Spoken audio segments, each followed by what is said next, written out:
Blind Faith Live. Real people, real miracles. I'm Philip Keller. Complete new episodes every Tuesday in this archived Issam's Insight. What happens when we fall short of heaven? Purgatory. And how people get stuck there. We've talked a great deal about purgatory, the different levels of purgatory, that is the spiritual realm, good angels, bad angels. There's a lot of things going on in purgatory. When you are a soul in purgatory, you communicate with other people, other souls, yes? Or you communicate and you have the vision of the third heaven too. So you can see it. You can see it. You can see heaven, you can see earth. You can see heaven, you can see earth. You can see what you've been tied to. Exactly. And so why is it the lack of understanding of what heaven is that they hang out there, that they're still stuck here? They're stuck in here. They say that's the trouble. You can't give up on your attachment to that physical experience. And you are a spiritual being. That's why you linger in between the two. It's just crazy. On the second heaven. And it's a heavy thing because, of course, it depends on the degree of the attachment, Some people are just only slightly, and a change in their mind is required. So we'll be occupying, they go right to the higher layers of that purgatory. They have a clearer and clearer vision. Some went there, and from the stories that we know, they saw only the light, the light of God, let's say. But there were no details about that light. Yeah. So the closer you are to the third heaven, the clearer is your vision. The closer you are to paradise, real heaven. So, and those layers, because we've talked... go ahead. Yes, and the greater is your attachment is to the physical experience, the less visible is that picture, Do you also see the good angels and the fallen angels in that realm? Yes, you do. You see the lower part, yes. Yeah. Doesn't that tell you something, though? There seem to be clues all around you. It's just... Does Jesus, how does he appear?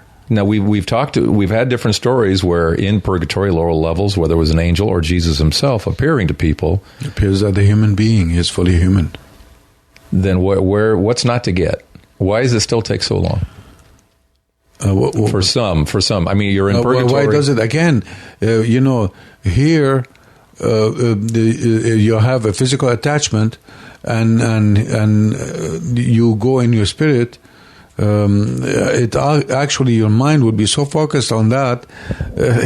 It's a hard thing to do to get rid of that longing to that experience. For that physical experience. And look at us as Christians. How do we get to that level where the Holy Spirit dwells in us? When we completely dissociate ourselves from the physical world. But they don't have a body, so why is it so difficult? They don't have a body. What is experiencing here on earth? Your mind. Yeah. The same thing applies. So the mind's attachment to this earth, when you leave, it's still stuck with you. So you have to get rid of that. Yeah. And that's what purgatory is all about. Yeah. And it's a learning there, and it's a transitory thing. It induces their longing because they have the vision of that heaven.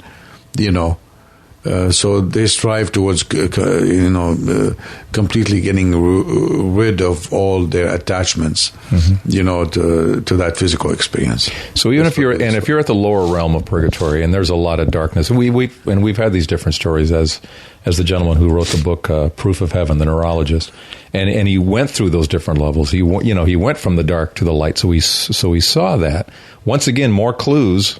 More clues while you're there in that spiritual realm, but it's still obviously not a slam dunk, which I guess is why, and we've talked about this too, is how you could be there for the blink of an eye and you get it and you're gone, or much longer, obviously. Yeah, not only this, we have to mention something very important. It looks murky. Again, it's your state of mind, murky or dark, depending on your belonging. Oh, you see, it depends on your belonging. So if you belong to the darkness, what? The darkness, it looks dark to you because you still have a view, deep inside of you, you have still a view of heaven, let's say, deep inside. So that's why it looks murky and dark for you. Is there anybody who would see that area as light? If you belong completely to the darkness, what does it? So it looks lighter then? It looks attractive, a little less murky for them. Okay. Crazy. Yes.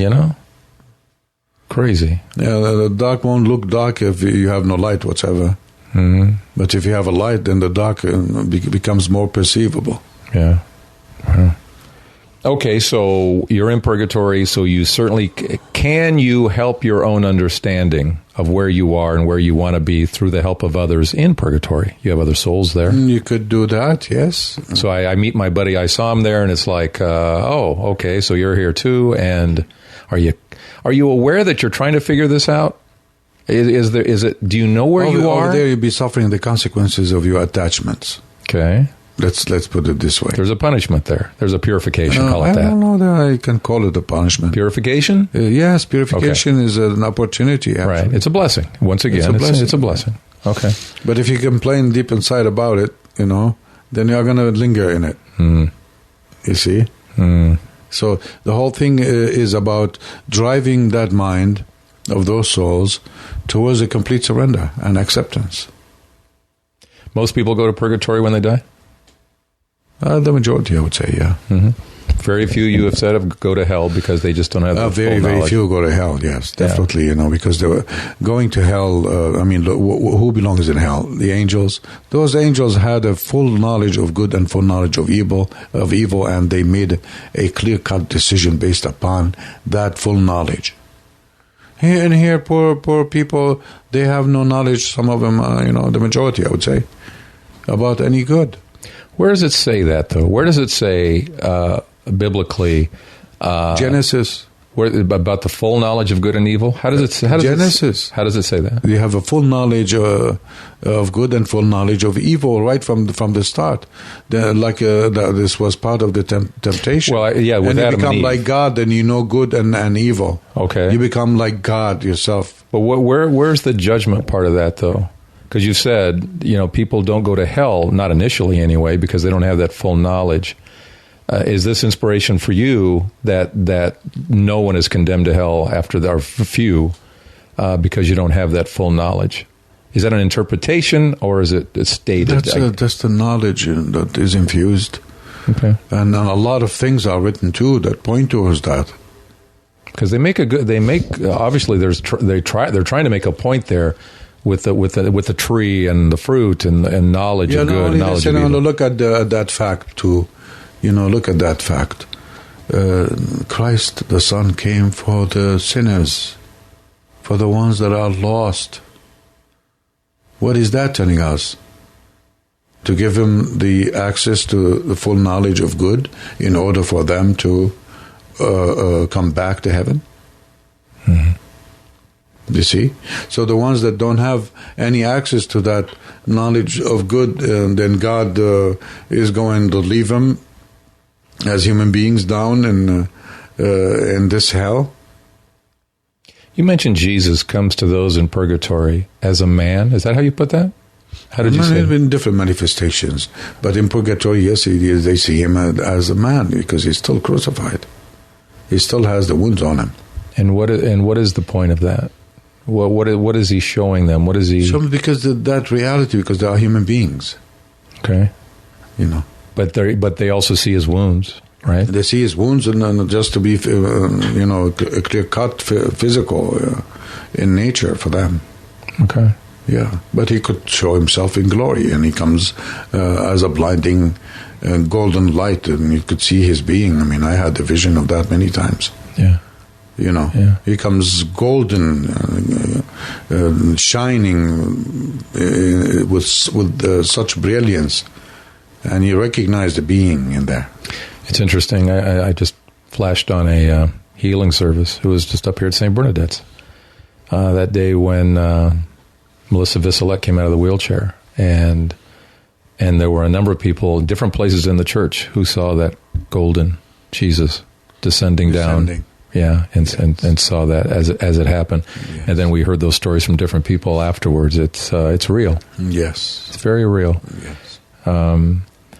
And is that because those individuals? Does that say something about mercy of God of here's another clue, or does it say something about those individuals? It says a lot about the individual, yes. Mm-hmm. Because here a lot of other people are standing by, they didn't see a thing. Right. Couldn't see anything. And here, so it was reflecting their degree of faith. Yeah. And we are always rewarded. You see, I believe, and God's Spirit comes and dwells in me. And God the Son and the Father will come and find a dwelling place for them in me. That's a reward of your faith. Thank you, Dr. Issam Nemeh, the physician of Unshakable Faith, on Blind Faith Live. Real people, real miracles. I'm Philip Keller.